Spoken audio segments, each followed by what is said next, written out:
तीरावर गीता मंदिराच्या इकडे गीता भवन आहे. तो नावेवाला एका मेंबरचे 40 रुपये घेईल. आपण तिथं गेल्यानंतर आपल्यासोबत गाईड आहे. इथल्या ठिकाणचं महत्त्व, गीता मंदिरात एकाच पानावर 18 अध्यायाची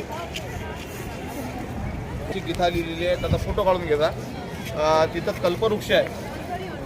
कल्पतरू तळवटी जो कोणी बैसला म्हणजे कल्पवृक्षाच्या खाली बसून जी इच्छा प्रकट केली ते प्राप्त होते, ते कल्पवृक्ष आहे. रुद्राक्षाचा वृक्ष आहे. रुद्राक्षाचा वृक्ष झाल्यानंतर गीता मंदिर झाल्यानंतर एक वृक्ष असा आहे की त्या एकाच वृक्षाला 3 वृक्ष जुळलेले आहेत. गणपतीचं मंदिर आहे, हनुमंतरायाचं मंदिर आहे.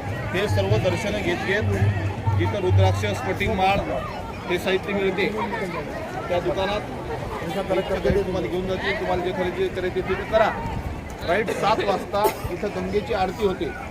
गंगेच्या आरतीला तुम्ही कुठेही फिरा, पण गंगेच्या आरतीला 7 वाजता हजर व्हा. तिकडून पहिली फिरा.